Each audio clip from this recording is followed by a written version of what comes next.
At exactly 5:17 a.m. on November 12, 2025, international waters in the Caribbean Sea erupted in gunfire. The Venezuelan patrol boat Guaicaipuro made a catastrophic decision. Without warning, its Otto Melara 76mm cannon roared to life, tearing through the pre-dawn darkness toward the USS Gravely, an Arleigh Burke-class destroyer conducting routine counter-narcotics operations. The shells screamed across 1,200 meters of open water.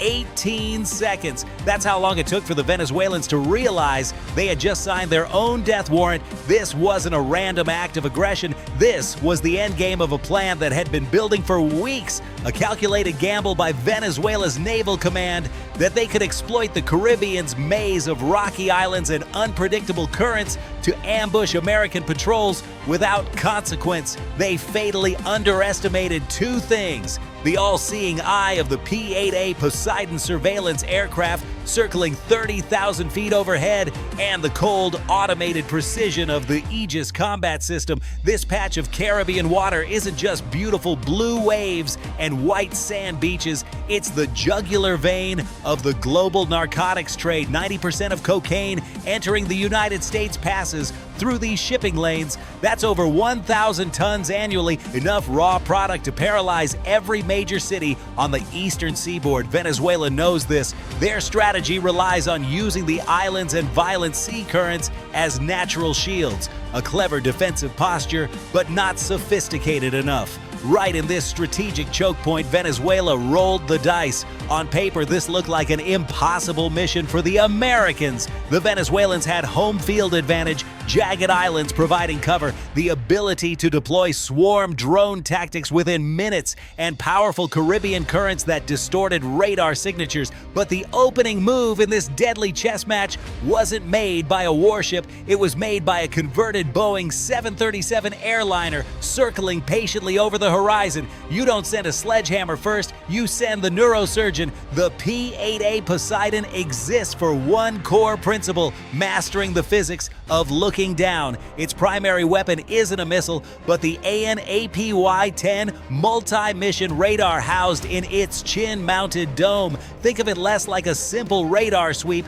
and more like a high-powered MRI scanner for the ocean surface. It operates in multiple modes, but its true strength is synthetic aperture radar capability. It doesn't just see a blip on a screen, it takes thousands of radar snapshots per second as it flies, using onboard supercomputers to stitch them together into photograph-quality images. This is how an operator sitting in air-conditioned comfort can differentiate the radar signature of a 2,500-ton Venezuelan patrol boat from a 3,000-ton civilian freighter from 150 miles away. The process is a masterpiece of integrated warfare. As the P-8's radar paints the tactical picture, human sensor operators tag potential threats. That data, position, course, speed, and high-fidelity radar imagery is compressed and transmitted over Link 16. Link 16 is the military's private,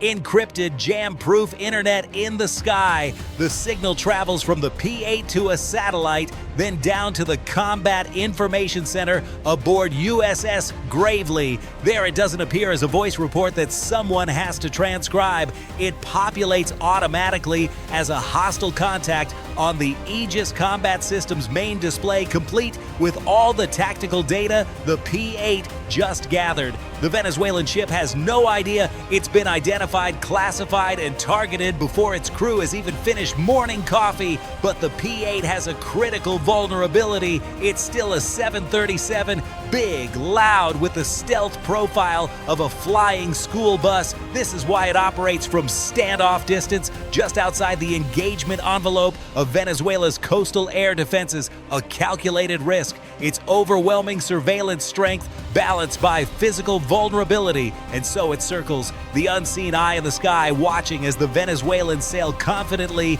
into a trap set for them hours ago. 05:17 a.m. exactly.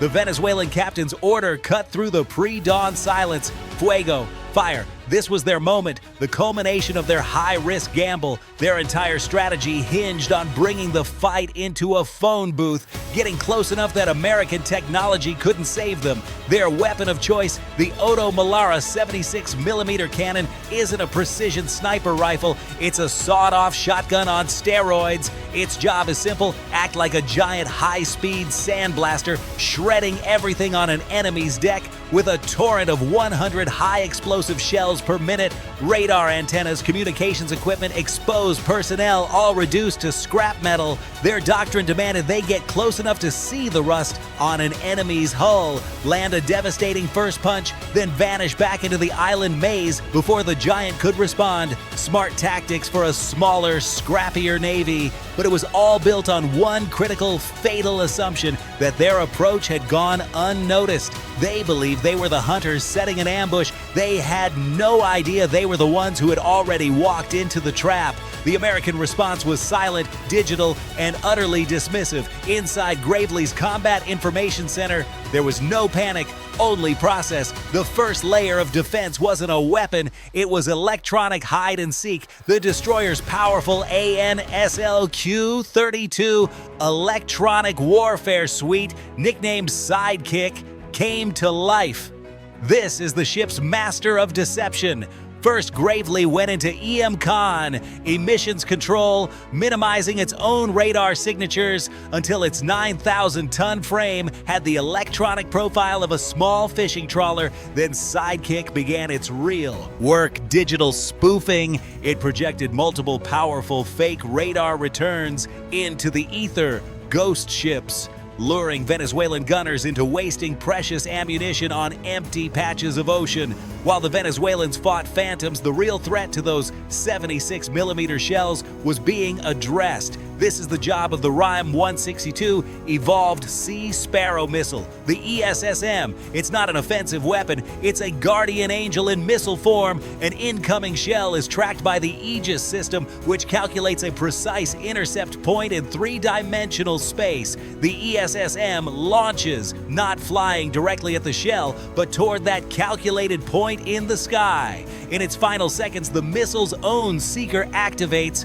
making micro adjustments as it pulls up to 50 Gs, a maneuver that would crush any human pilot to guarantee the intercept. It's the ultimate defensive shortstop, and it swatted Venezuelan shells out of the sky with cold, automated efficiency. The Venezuelans thought they were in a knife fight. The Americans had just proven they weren't even in the same room. Just as Gravely's crew methodically dismantled the initial attack, the battle space warped. This was Venezuela's ace in the hole, a surprisingly sophisticated move that showed they weren't relying solely on brute force. From a hidden coastal battery, a Russian-made Borisogledsk 2E electronic warfare system, likely operated by foreign advisors, activated. It didn't fire a missile. Instead, it unleashed a powerful localized GPS jamming bubble. Suddenly, the precision-guided world the U.S. Navy operates in became fuzzy and unreliable. Simultaneously, a new threat emerged on radar,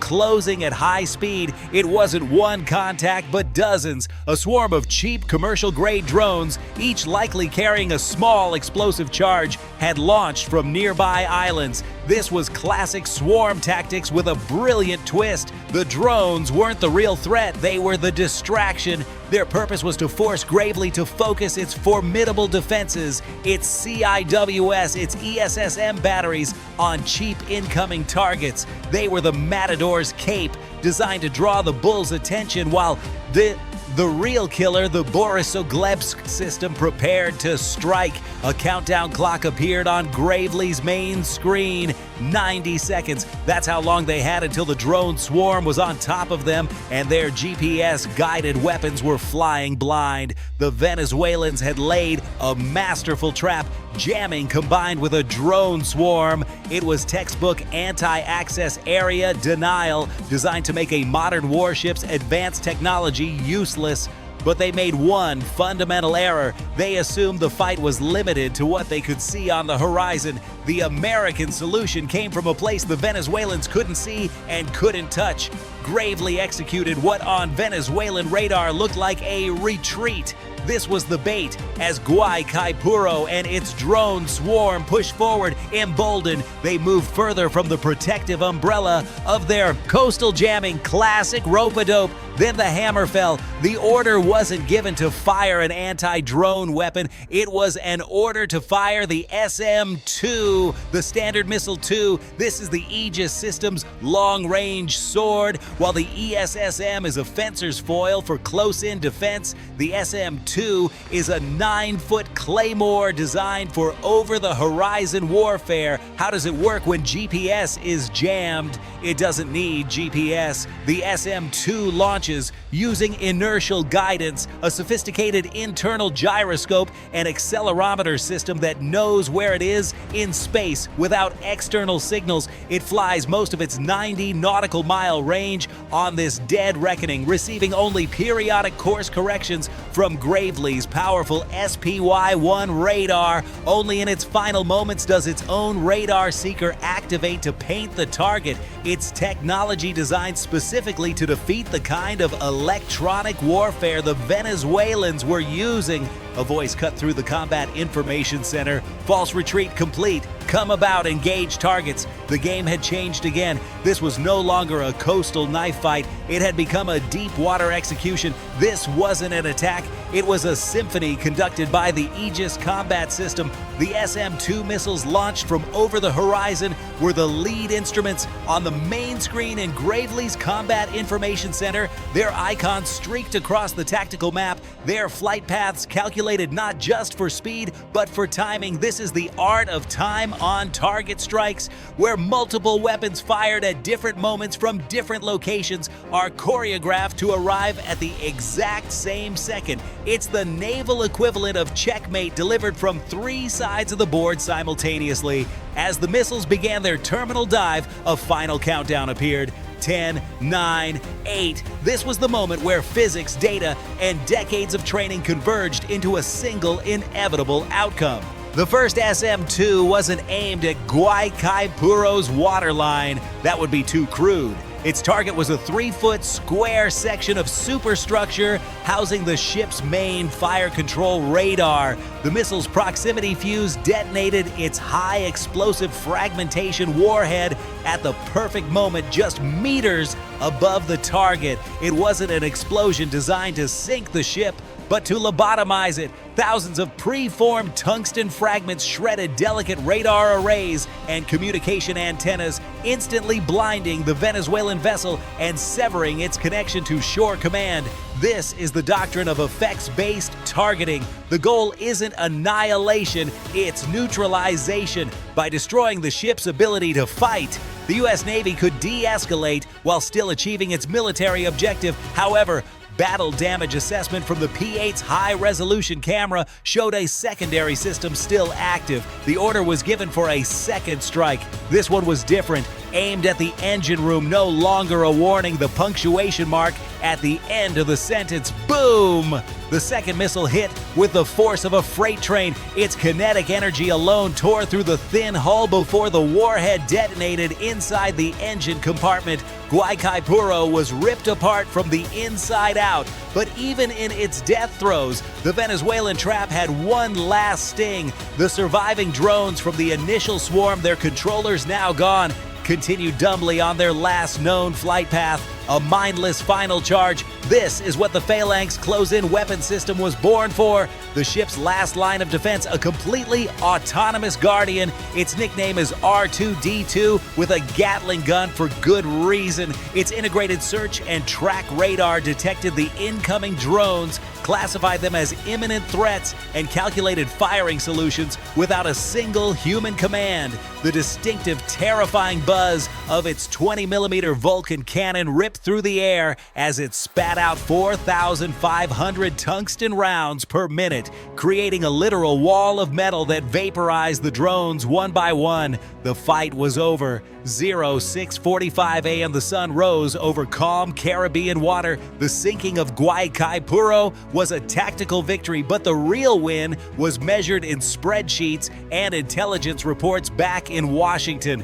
First, the logistics chain. By neutralizing a key patrol vessel, the U.S. Navy didn't just win a battle, they blew a hole in the narco state's primary revenue stream. Cocaine flow, for a time, choked off. Second, the psychological impact. The ease and precision of the American response sent shockwaves through Venezuelan military command. Their best coastal defense trap, their home field advantage, dismantled with contemptuous ease. Morale plummeted. The cost analysis was equally brutal. Venezuela had lost a $200 million patrol boat, 3 coastal radar installations, and 73 personnel. The United States expended 4 SM-2 missiles at roughly $2 million each, 3 ESSM interceptors at $1.2 million total, and approximately 4,500 rounds of 20-millimeter ammunition worth $18,000. Total American cost, $9.2 million.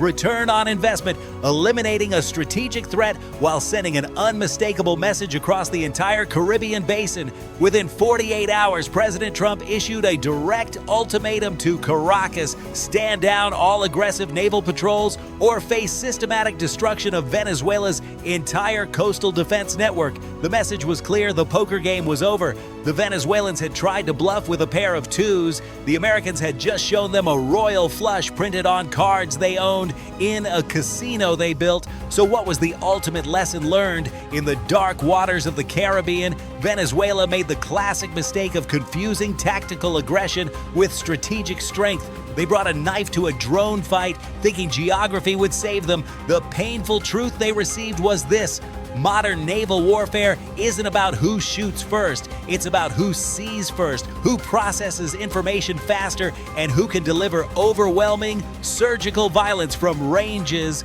the enemy can't even comprehend. Never start a fight with an opponent who not only printed the cards, but also owns the casino, the security cameras, and the satellite watching you from space. If you found this breakdown insightful, hit that subscribe button and share this video. Your support helps us bring more untold stories of modern military operations to light.